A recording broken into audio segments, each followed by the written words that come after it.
Queridos amigos nerudianos, con esta quinta parte estoy terminando este gran libro de Pablo Neruda que se titula Viajes. Y va a terminar casi las 200 páginas diciendo el esplendor de la tierra. Dice Pablo, los ríos de Chile son cortos y desenfrenados. Bajan de las alturas nevadas de la gran cordillera, bajan de las eternas soledades nevadas del gran silencio callado, y al salir de sus prisiones se desencadenan, combatiendo tierras y prados, horadando roquedos, tronando como mil leones, suspendiéndose en rápidas, cristalinas y secretas cascadas. Muy pocos de estos ríos se apaciguan y sueñan, pero hay uno, de márgenes anchurosas y lento movimiento, cuyo espejo casi inmóvil reflejó muchas lunas y recibió mucha sangre.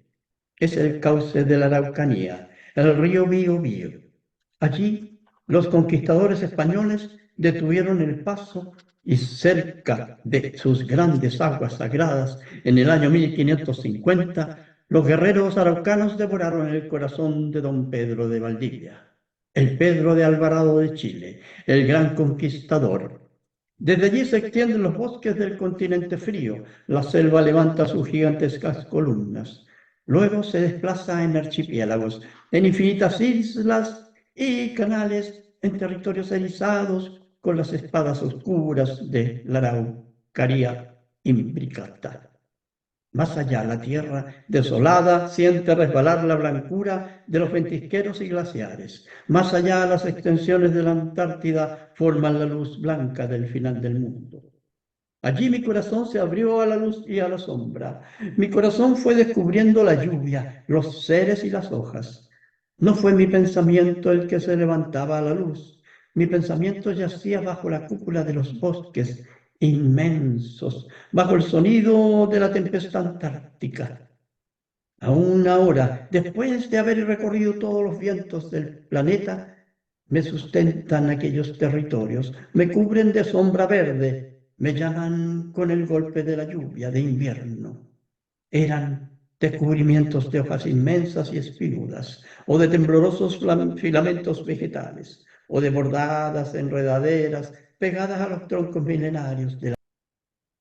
Cuando, vestido de negro, vestido de poeta, inmensamente pequeño en la sombra de aquellas vegetales y frías mezquitas, enterrando los pies en el humus blanco y húmedo, un sonido me traspasa como una lanza. Eran los gritos misteriosos del bosque, eran las aves de color frío que de pronto me llamaban o se burlaban con un rápido y oscuro estallido, con una voz repentina y mojada. Allí, junto a la reunión del Biobío y del océano, están las grandes minas de carbón. Cerca de 30.000 familias de mineros viven hacinadas bajo el destructivo clima de aquellas regiones. Las poblaciones de Lota y Coronel están junto a un mar sin alegría, al ronco mar gris de las costas australes de Chile. Una historia de lucha y de martirio cubre las vidas de los hombres, de los indomables héroes del carbón. Los he visto salir de la profundidad, tiznados y cansados, avanzando hacia sus arrabales inhumanos. Qué hermosa época esta en que los poetas hemos podido mirar más allá de las hojas y de las flores, más allá de nuestros pequeños corazones que querían abarcar inacibles inexistencias. Qué hermosa época esta en que los poetas hemos visto en las minas seres iguales a nosotros mismos, los seres que no conocieron la ternura, pero que nos enseñaron la victoria. Hace algunos años llegó al puerto de los mineros a causa de alguna avería un barco extraño. Por su procedencia era un barco soviético. Nunca antes había asomado a aquellas costas un barco en cuyo aire ondeara la amarilla hoz y el dorado martillo, firmemente clavados en su campo de sangre gloriosa. Los gobernantes de Chile no reconocían, como no reconocen hoy, a la Unión Soviética, es decir, obraban como aquellos que tapándose los ojos niegan la existencia del sol. Este gobierno de avestruz extendió su pequeña cortina junto al barco soviético. Prohibieron a los marineros rojos bajar a tierra y subir a bordo a nuestros mineros rojos.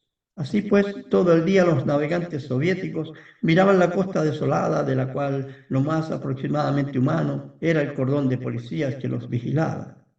Más allá, todo era grisáceo, frío y negro.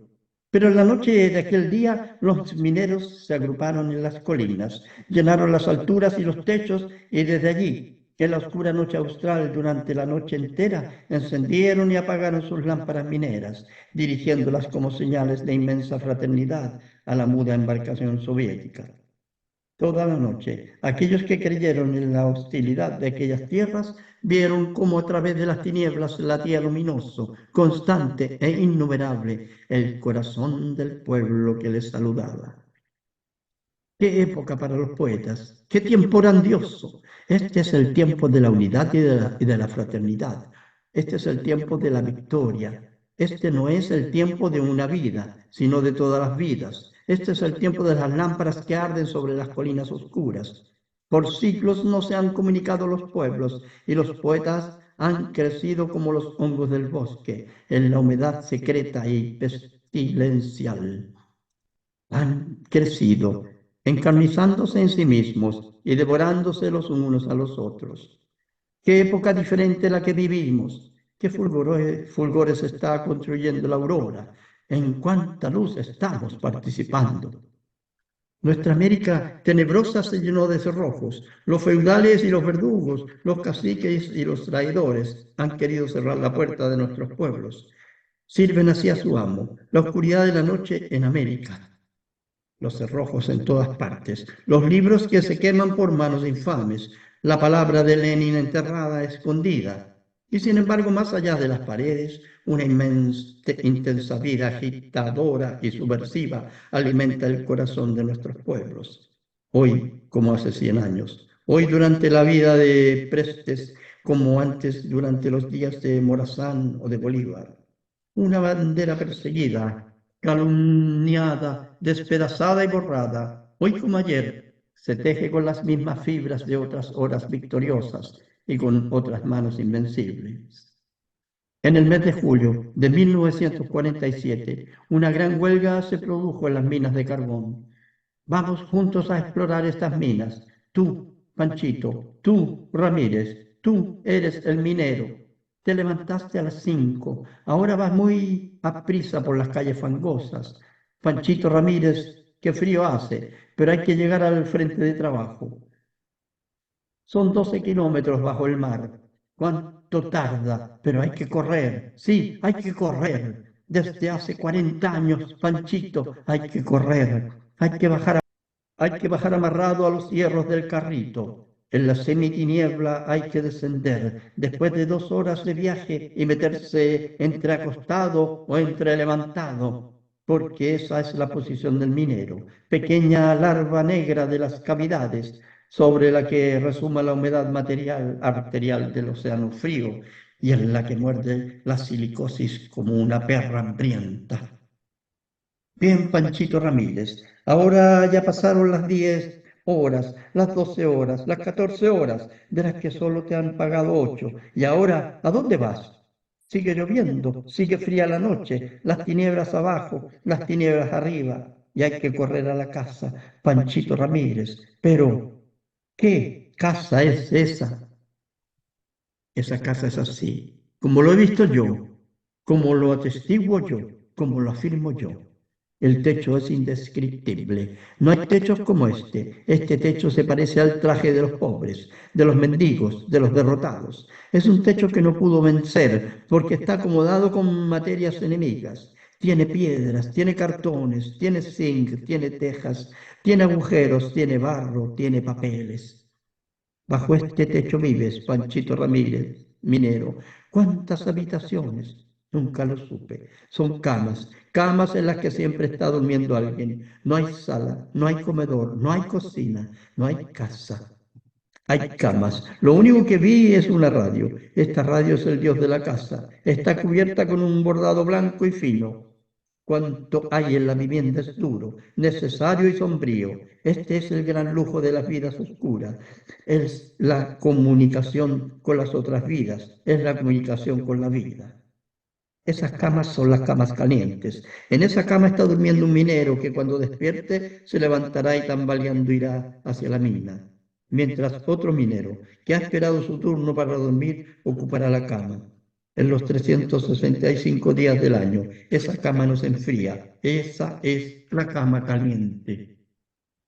Y por eso, por el gran invierno, y por la alimentación miserable, y por los 12 kilómetros de viaje mortal bajo el océano, y por el grisú, y por la muerte, y por el salario imposible, 50 centavos de dólar por esas 12 horas de trabajo, y por todo lo que sabemos, por los zapatos rotos, y por la ropa mojada, y por la tuberculosis y la silicosis. Por eso, en aquel mes de julio de 1947, había, como debe ser, como tiene que ser, una gran huelga entre los mineros del carbón de Lota y Coronel, en las profundidades del desolado sur, bajo las ráfagas antárticas, junto al mar en que el petrel y el albatros de las soledades vuelan en la niebla marina. ¿Qué presidente teníamos entonces? 6 meses antes fue a pedirle el voto a los hombres del carbón. 10.000, 20.000 de ellos lo vitorearon y cuando gesticulaba hablando de cómo los otros candidatos eran adinerados y no él, eran poderosos y no él, una viejecita andrajosa, sombra pálida de las terribles minas, se acercó titubeante. Deshizo difícilmente el nudo de su pañuelo viejo y sacando un billete de 5 pesos de Chile, algo así como 5 centavos de dólar, se lo entregó en la tribuna diciéndole, es todo lo que tengo. Y el candidato tomó aquellos centavillos, arrugados por la pobreza, y los levantó ante la multitud. Era su nuevo título, dijo, y las lágrimas caían entre sus dientes. Ya pagaría esos 5 pesos, les dijo, ya los pagaría con creces haciendo habitaciones, elevando los salarios, borrando la pobreza. Y ahora, en esta huelga, cuando la pobreza como una levadura fue hinchando el pan de los pobres, cuando creció la angustia hasta golpear las puertas, solo bajó de su trono para hundir sus colmillos en la carne del pueblo. Y los puertos mineros fueron rodeados por un huracán de hierro, acorazados en la bahía, tanques en las calles, aviones en el aire del día y de la noche, artillería en las colinas, soldados y policías en todas partes. Los mineros se encerraron en sus casas o se fueron a los montes, defendiendo sus derechos de huelga. Entonces sacaron en interminables trenes a miles de ellos, y a sus mujeres y a sus niños, y estos trenes quedaron abandonados, a veces en las estaciones, y allí murieron niños y viejos. Algunos de aquellos hombres habían trabajado 40 años en las minas, y ahora, con un golpe de culata en la cabeza, quedaban derramados por los caminos, en las alturas inhospitalarias de la Gran Cordillera, en el desierto o en las islas antárticas. La agonía del imperialismo ha necesitado otras armas, no solo la mano del verdugo en Asia, sino la traición, la falsedad de un Chiang Kai-shek o un Bao Dai. Ha necesitado crear lo que llaman una tercera fuerza con estos hombres cuña para que golpee la agresión, dividiendo la resistencia popular. Ha contado al enemigo del pueblo con todos estos falsos amigos de los pueblos, con todos estos que se asustaron del movimiento, que antes ellos crecía y que les dejaba atrás. Y el imperialismo en su saco atesoró no solo explosivos, ametralladoras y látigos de negrero, sino también perjurios, indignidades, traiciones y sonrisas. Al fin los poetas vemos los rostros desnudos y las máscaras en el suelo. Tenemos todo el espacio ante nosotros. Tenemos la libertad ante nosotros. Nadie podrá engañarnos. Ya los farsantes, los que resistieron entre la espada y la pared, no pudieron resistir entre el oro y la pared. Ya los Monroe, los Ezra Pound, los Koestler han llegado al Ryder Digest, mientras los Aragón, los Ehrenburg, los Edward, los Machado, los Alberti, los Guillén, los Marinello han llegado al pueblo. Entonces hubo silencio en Chile, el silencio de la censura y de la muerte. Los periódicos obreros fueron arrasados, los sindicatos fueron agredidos, las radios fueron intervenidas. Se declaró el orden de Truman, el orden de las tumbas. Y así pasó un año. Hacía un año que los dirigentes sindicales de la zona del carbón estaban recluidos en el campo de concentración de Pisagua. Y cuando llegó el momento de elegir la nueva directiva, aquellos mineros, aquellos hombres apaleados y ultrajados, aquellos de quienes expulsaron un enorme montón de la resistencia activa, aún sitiados por policías y militares, tuvieron una nueva elección sindical y en esta elección eligieron a su misma directiva prisionera, a los mismos que desde hace un año soportaban la agonía del campo de concentración de Pisagua, custodiados por las ametralladoras y el desierto inhumano. Esta es la edad del heroísmo, esta es la edad del gran heroísmo, la edad del pueblo organizado. Yo canto a esos mineros que soportaron y resistieron y resisten. Yo no canto a ningún hombre entre ellos, porque no conozco a ninguno. Yo canto a la palabra subterránea que los unió. Yo canto al voto innumerable que salió de las manos heridas. Yo canto, tú cantas, porque estos son los hechos de un nuevo día, porque estas son las voces que anuncian la gran primavera del mundo. Yo canto, tú cantas pequeños hechos que antes no tuvieron significado alguno. La mirada de un hombre, una puerta que se cierra, una proclama grasienta que va de mano en mano. Yo canto lo que palpita subterráneo o dormido en nuestra América al despertar de los pueblos y canto y creo en ello. ¿Quién puede detenerlo? ¿Quién puede detener mi mano? ¿Y quién puede detener tu mano? Es la hora del canto, la hora de una mayor profundidad y de una mayor extensión. Es una hora de geografía y de movimiento, una época de fraternidad y de acción, una hora sin máscaras, de la que se ha desprendido toda la falsa luz de la mentira, una hora como un rostro hecho de todos los rostros y que nos mira para que nosotros le demos voz que necesita. Esa voz la oí en Danzig o bien en Gdańsk, en Polonia. Yo pasé por los astilleros, entre los hierros retorcidos, entre las viejas casas de ladrillos socavadas, quemadas y bombardeadas. La guerra allí había tratado de matar toda resurrección, y muertas estaban las grandes avenidas, y las estrechas callejuelas, y las elevadas chimeneas, y las paredes desdentadas. Todo estaba muerto, menos el hombre. Allí vi la potencia de la Nueva Polonia, vi el hormiguero de los astilleros y de los diques, y como pequeños insectos de la reconstrucción a los hombres portuarios, junto a una grúa gigantesca, como una uña colosal bajo el cielo grisáceo, una gigantesca grúa recién reconstruida y desafiante, cruzar sobre un pontón entre los silbatos de la victoria del trabajo. Escucharon mis palabras los obreros de los nuevos astilleros. Allí mismo hacían aceleradas embarcaciones y ellos, para oírme, con sus trajes azules y sus camisas recién lavadas, habían surgido de las minas y de todas aquellas piedras desordenadas que aún decían su testimonio atroz contra la guerra y la muerte.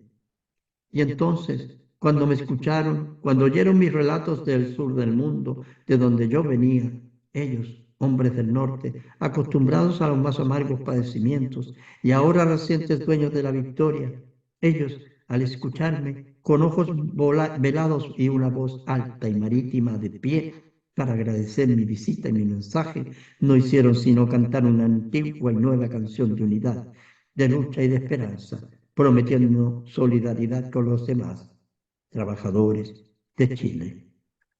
Arriba los pobres del mundo, de pie los esclavos sin pan. Y entre los barcos y los silbatos, y las grúas y la niebla, y la reconstrucción y la firmeza de aquellos hombres unidos, subió aquella canción como una voz de piedra, como una voz de nueva catedral, como una ronca voz, disciplinada y resonante. Cantando con ellos me parecía que la canción de los trabajadores se elevaba con una curvatura de hierro que sujetaba enormes edificios. Me pareció no haberla escuchado nunca antes. Siempre la escuché en tiempos de sorda o sangrienta lucha. Pero ahora era otra cosa. Salía de una seguridad inmensa y venía como una mano gigantesca a estrechar mi pequeña mano de poeta y peregrino y las manos de mi pueblo, ofendido y lejano. Un poeta muerto hace más de un siglo me invitó a su patria. Recorrí con el recuerdo de Pushkin la Unión Soviética. Qué días extraordinarios. Desde la vieja estatua de bronce en Moscú, donde los niños y los trabajadores depositan flores y poemas, hasta la peregrinación por los sagrados lugares para el pueblo soviético, donde vio, sufrió y murió la cristalina voz de Rusia. Pushkin es amado en la Unión Soviética porque Pushkin fue un romántico y un realista y porque nunca se alejó de su pueblo. Cuando los conspiradores decembristas contra el zar, él estuvo exiliado. Y para aquellos de sus camaradas caídos o deportados en Siberia, él escribió en el año 1825, con una fe y una firmeza que desearíamos muchos poetas de hoy, este mensaje para Siberia. Hondo en la mina siberiana. Guarda tu paciencia orgullosa. El amargo esfuerzo no será perdido, ni el pensamiento rebelde dominado. La hermana del infortunio, la esperanza, muda en la oscuridad de abajo, habla con alegre valor a vuestros corazones. Ya llegará el día esperado. Amor y amistad se verterán sobre nosotros a través de las puertas oscuras, cuando junto a nuestros lechos de prisioneros mi libre música se derrame. Las pesadas cadenas caerán, una palabra derrumbará los muros, la libertad os saludará a plena luz y vuestros hermanos os devolverán la espada. Pero sigamos recorriendo el camino del brazo del poeta. Ya hemos visitado el inmenso Museo Pushkin en la ciudad de Pushkin. Esta llamaba antes Recreo del Emperador, Shakoeselo. Hoy el pueblo y Pushkin son dueños de la tierra rusa. La ciudad que llevaba el nombre del emperador que lo desterró lleva hoy el nombre de la ciudad de Pushkin, Pushkino. Ahora estamos en el sitio de su destierro, en la profundidad de las tierras rusas. Estamos en la pequeña Casa Blanca en la que escribió Boris Godunov y en la que su lengua de cristal describió con la simplicidad del agua la vida de los campesinos, de los artesanos, de los rebeldes, de todos los humildes seres que lo rodeaban y también las áureas leyendas de su tierra ancestral. Allí planeó también su libro sobre Pugachov, el líder que en las tinieblas de la antigua Rusia dio su grito, tierra y libertad. Desde la blanca casa se ve el verde valle, cruzado por tranquilos ríos. Desde aquí veo como una explanada va reuniéndose los campesinos de los coljoses más cercanos. Hasta 150.000 hombres y mujeres que han dejado sus tractores y su trabajo, vestidos muchos de ellos con los trajes regionales, verdes y rojos, o algunos vistiendo sus azules trajes de obreros, mecánicos, se van juntando hasta el número de 50.000 para escucharles de boca de los sabios de la Academia de Ciencias y de los poetas soviéticos la vida y el pensamiento del poeta. 50.000 hombres festejando a un poeta, en aquellas tierras en que los calumniadores dicen que son la negación del espíritu, la charca de la maldad. Sí, 50.000, pero en un solo punto de Rusia. En realidad, en aquella hora, 200 millones de habitantes soviéticos oían en su radio los versos de aquel padre de su idioma. Inauguraban centenares de museos con su efigie y sus libros. En los campos, como banderas, flotaban los versos del dulce y valiente trovador. Todas sus obras eran interpretadas en todos los teatros de aquella patria vasca. 20 millones de nuevos ejemplares de sus libros salían a luz. Todas las cátedras brillaban con las viejas palabras de melancolía y de lucha que Pushkin agregó a la voz de su pueblo. Recordé desde la casita blanca, en la que la tiranía quiso borrar para siempre la voz del poeta. Recordé las palabras que él escribiera bajo el mismo techo que me cubría, con una fe profética. El rumor de mi fama se extenderá por toda la vasta Rusia, Y todos sus pueblos dirán mi nombre, cuya luz reinará, igual para el altivo esclavo que para el finlandés y el salvaje tungús, y para los calmucos jinetes de la estepa. Seré amado y el pueblo recordará por largo tiempo los pensamientos que hice despertar la brillante corona, y sabrá cómo en esta época cruel yo celebré de mi música la libertad. Sigamos nuestro viaje por los sitios sagrados de la historia de Pushkin. Un año y medio duró el sitio de Leningrado. En la historia del mundo, nada le iguala en sufrimientos, nada le iguala en resistencia victoriosa. Qué bella ciudad, con el majestuoso recuerdo del imperio de Pedro el Grande, flotando junto al lento río Camino, por la perspectiva Nevsky, calle de viejos sueños, sitio de patético sonambulismo, desprendido de las viejas novelas rusas. Ahora una muchedumbre despierta y precisa llena las avenidas. Ya no hay misterio. El misterio, el sonambulismo, la teoría de la literatura como sueño, son teorías literarias de siervos y con los siervos han partido. Ya se han ido los cocheros que abrazaban a sus caballos y han partido hacia el camino sin retorno, las prostitutas delirantes y los nobles obscenos. Ya no hay huella en Rusia de sus crueles pasos. Hay huellas en la perspectiva Nevsky y son huellas de metralla en las paredes, salpicaduras del infierno. Es así, esas huellas de la guerra están grabadas en el poderoso rostro de la Unión Soviética. Detrás de la sombra combatiente hay un recuerdo de la patria taladrada. Eso no lo olvidarán jamás los rusos. Hay de aquel que de nuevo entre o trate de entrar por sus fronteras. Hay de los que sueñan en un nuevo paseo por aquella patria invencible. Supe cómo en el terrible invierno de Leningrado, a través de las ventanas rotas, el frío mataba a los vivos y conservaba a los muertos. La madre seguía en su habitación por semanas con el cadáver del esposo muerto. ¿Quién podía llevarlos a enterrar? Apenas unos gramos de pan eran la única alimentación, duplicada para los soldados. El agua se recogía fangosa en las calles, la luz era un problema solucionado con múltiples y extrañas ideas. Y vi en el museo pedazos de correa de maquinaria, roídos por dientes de niños. Ahora bien, mientras duraba este asedio terrible, los ingenieros se reunían para planificar la reconstrucción de la ciudad.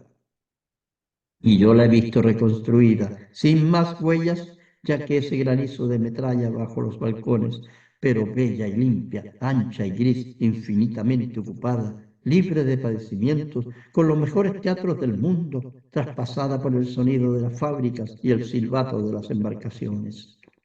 La ciudad de Lenin, la ciudad fundadora, que reveló al mundo la fuerza organizada de los pueblos. Así sufrió y así venció.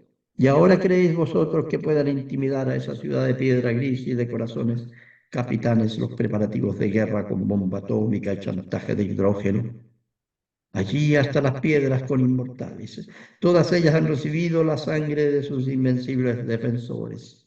La fuerza atómica está allí, en el nuevo hombre creado por la humanidad soviética. Continuamos el viaje. Fui dejando atrás a Pushkin y en una mañana de verano implacable llegamos a Stalingrado. Qué días aquellos en que el mundo temblaba, en que toda la angustia, toda la esperanza, todo el silencio, todo se concentraba en aquel remoto punto, en aquella ciudad del Volga lejano. Y ahora, limpia de escombros, comienza a emerger una nueva, blanca y vibrante ciudad. Por todas partes, como monumentos desgarradores, las altas ruinas quemadas nos hablan de aquella gloriosa victoria. Jardines junto a las ruinas y el ancho Volga inmutable pasea su grandeza. Y en el centro mismo de la batalla, en donde parecía que iba a terminarse el pulso de la vida humana, en la gran fábrica de tractores, donde azotó todo el pesado huracán de la guerra más grande, dejando solo hierros hacinados y enmarañados y retorcidas ruinas, ahora he visto nacer los tractores con un ritmo continuo, rápido y feliz. Paso entre las filas de obreras, separadas entre sí por alguna maceta florida, entre los miles de mecánicos que ajustan uno a uno el rodaje de la creación por la paz. Visito luego el nuevo Palacio de la Cultura para los obreros de la fábrica, salas de deporte, salas de música, jardín de invierno y bibliotecas, comedores y luchas. Todo el inmenso edificio, con sus grandes ventanas, mira al transcurrir del Volga. Dejo atrás la ciudad de Stalin, la ciudad resurgida levantándose minuto a minuto como símbolo colosal de la esperanza. Yo digo, ¿quién quiere cantar? ¿Quién quiere cantar conmigo? ¿Es que faltan temas a los poetas? ¿Es que falta cero a los poetas? Venid conmigo, poetas, a los bordes de las ciudades que renacen. Venid conmigo a las orillas de la paz y del Volga, o a vuestros propios ríos y a vuestra propia paz. Si no tenéis que cantar las reconstrucciones de esta época, cantad las reconstrucciones que nos esperan.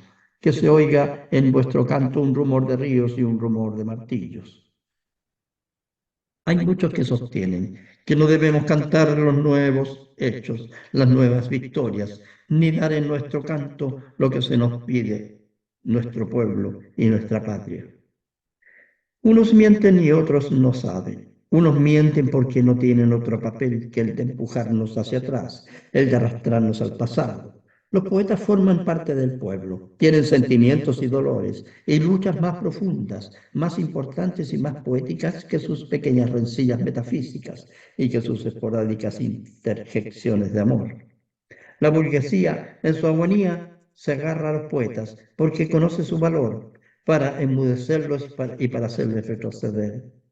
Les atosiga con un misticismo frenético, con un surrealismo perverso, con un ocultismo metafísico, con un subjetivismo muerto.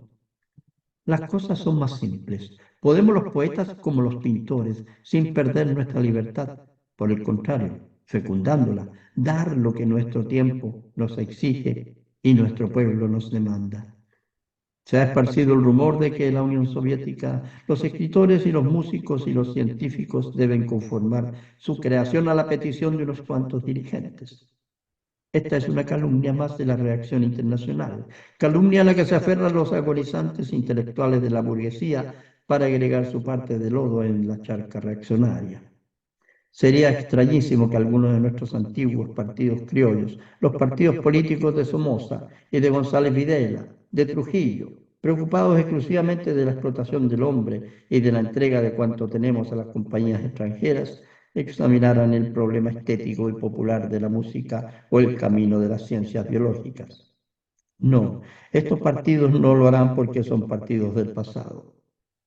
El gran compositor Shostakovich acaba de conquistar el premio Stalin para 1950. Es el más amado de los músicos de la Unión Soviética.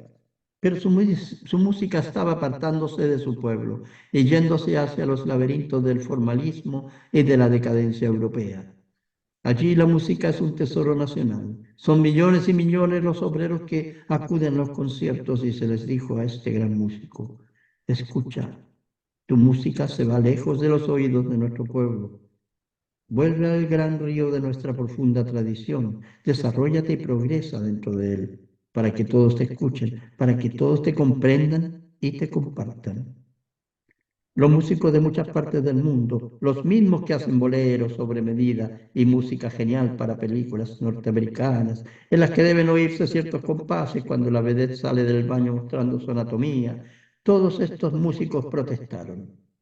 No hay libertad para la creación del genio en la Unión Soviética.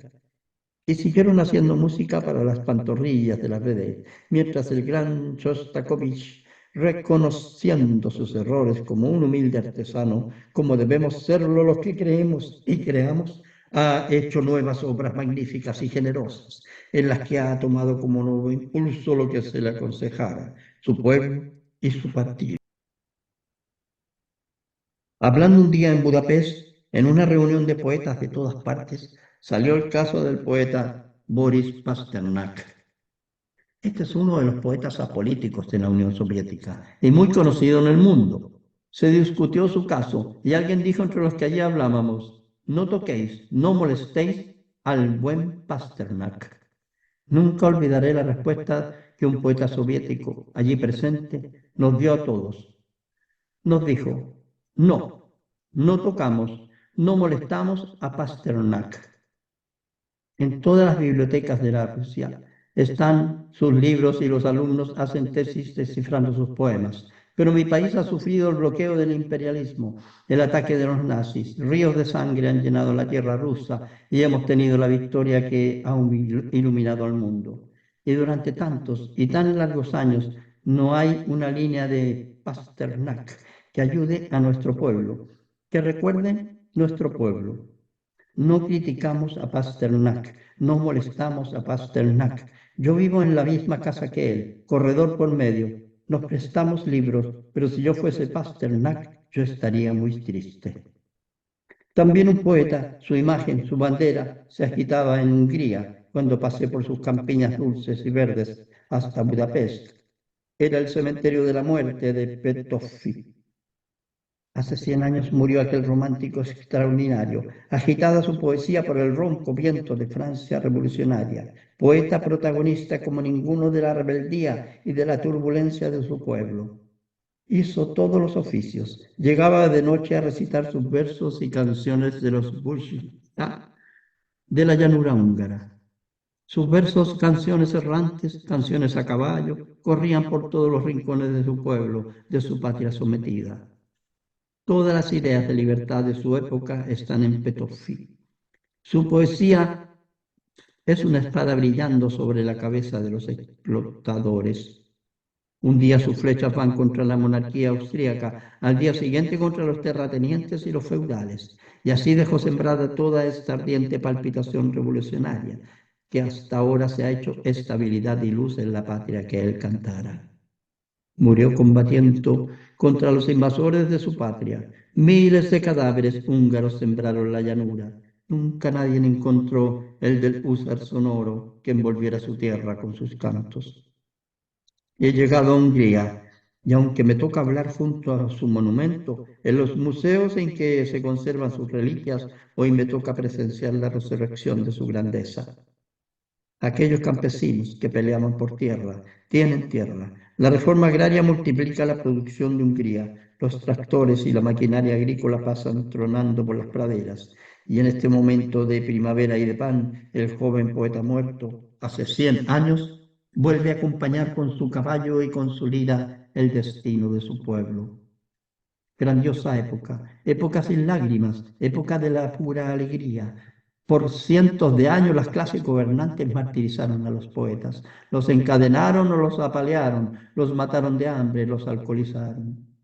Sacaron a relucir sus extravagancias para apartarlos del común humano. Dieron reputación de viciosos a los puros para que el pueblo se apartara de ellos como de alimañas, o les rodearon sitiándolos con elegancia o aislándolos en los salones. Qué larga es la lista de vuestros martirizados, ofendidos, de nuestros poes, Verlaines, Daríos amargos, sin hablar de los más recientes muertos, de los asesinados como García Lorca y Miguel Hernández. Hoy el nuevo mundo que se construye en el nuevo mundo del hombre, el poeta estará en el centro de su patria, al pie de las banderas, en el centro de las cosechas, vigilando y cantando, combatiendo y defendiendo, asumiendo por primera vez en la historia el verdadero rol de la poesía.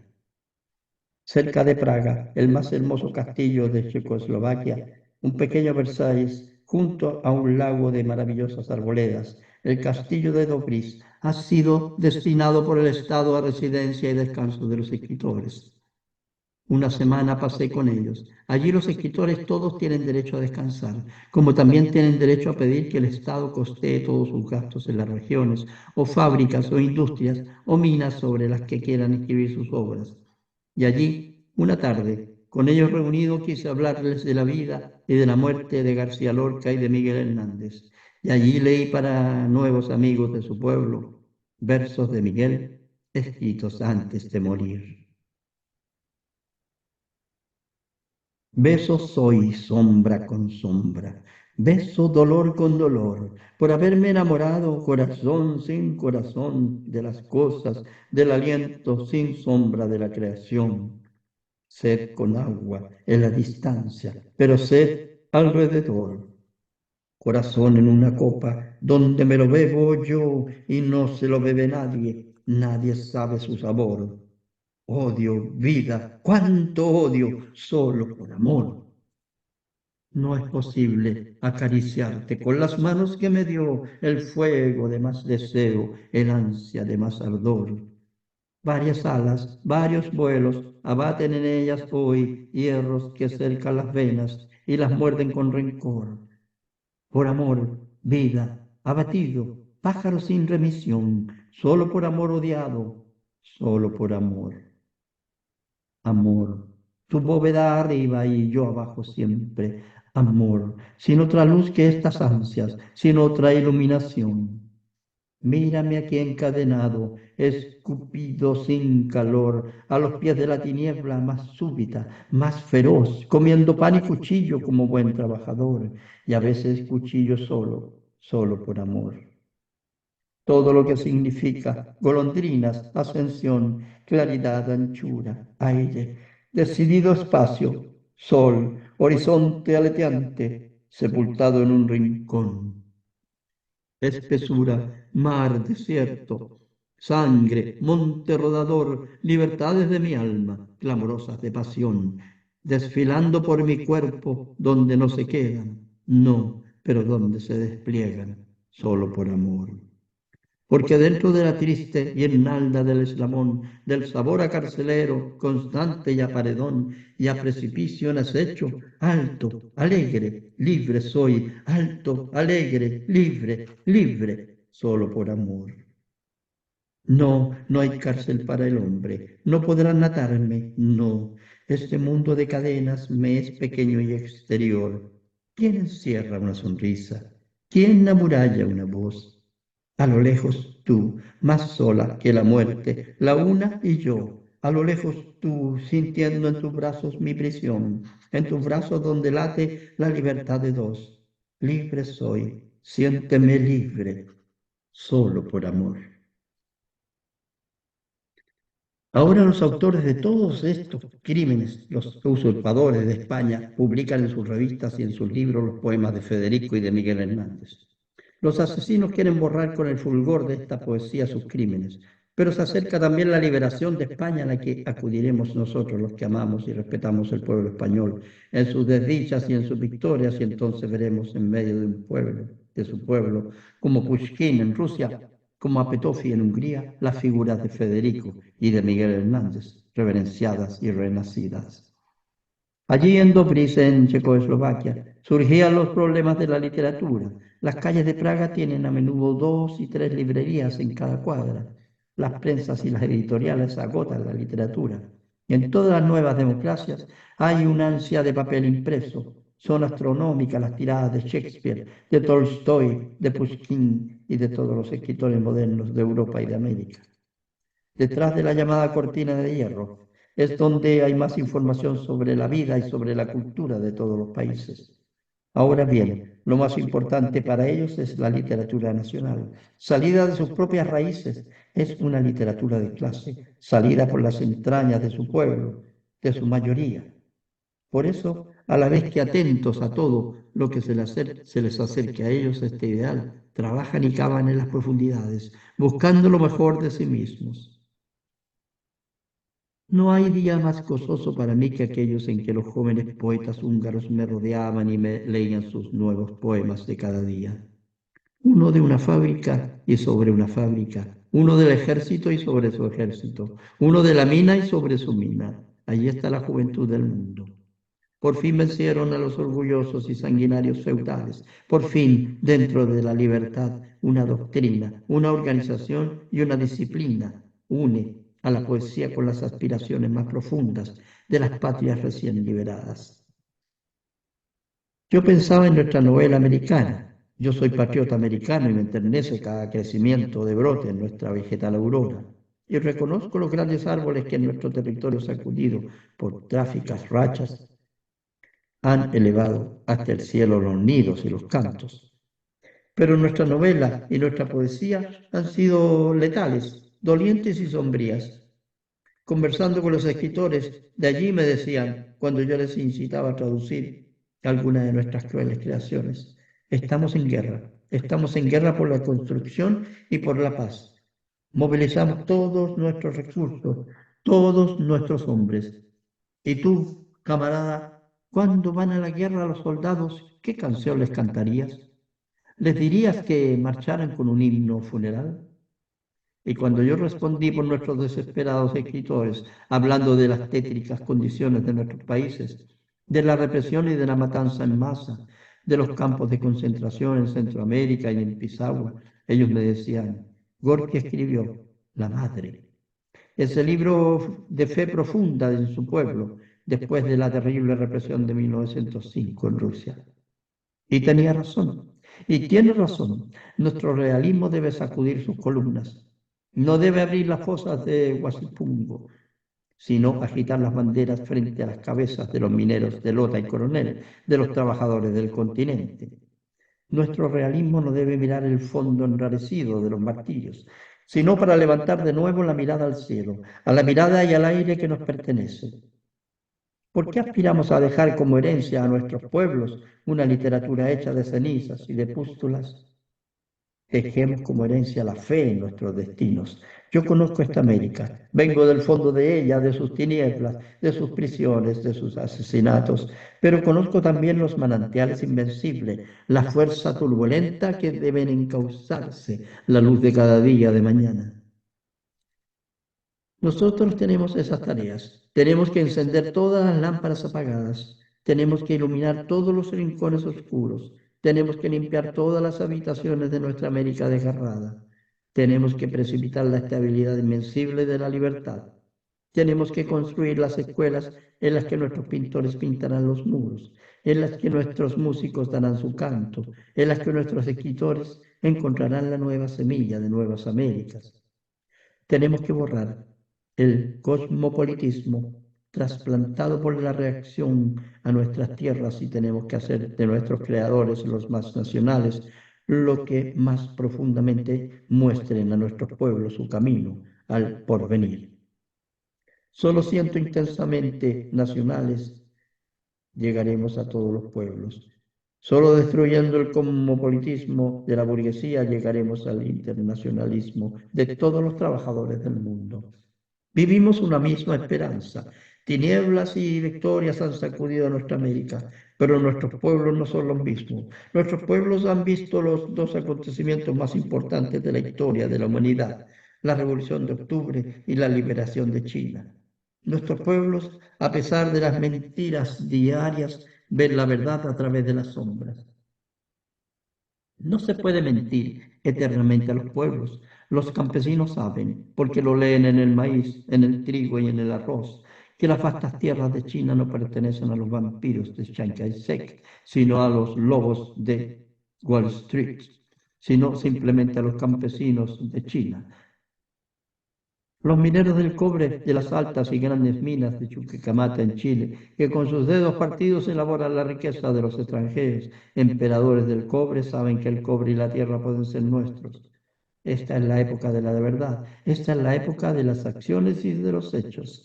No importa la sombra sobre Chile, sobre Santo Domingo, sobre Nicaragua, sobre Colombia, sobre Perú, sobre Venezuela. Son las últimas sombras antes de la gran aurora. Son las últimas cavernas antes de la gran primavera que esperamos. Recordemos lo que os conté de los mineros de Chile. En aquella noche de tinieblas australes, todo parecía estar muerto. Nada parecía vivo. Y de pronto en la noche comenzaron a brillar pequeñas lámparas. Comenzaron a poblarse las colinas de pequeños reflejos. Una no se habría visto, pero miles de lámparas mineras apagándose y encendiéndose comunicaron al barco que venía desde la victoria del pueblo nuestro mensaje, nuestra lucha, nuestra luz invencible. Es el mensaje que traigo desde las tinieblas del sur. Estas son las lámparas que nadie puede apagar. Este es nuestro camino. Hoy los mercaderes de armamentos quieren hacer la guerra con la sangre de nuestros pueblos. Nosotros podemos impedirlo. Nosotros lo impediremos. Ni una gota de sangre nuestra para los sangrientos, ni una gota de nuestra libertad para los esclavistas. Tenemos frente a nosotros toda la paz para construir y para cantar. Que la palabra de los poetas acompañe las banderas de la paz y de la vida. Que no estén solo nuestros pueblos en su lucha. Así, los poetas, no estaremos solos.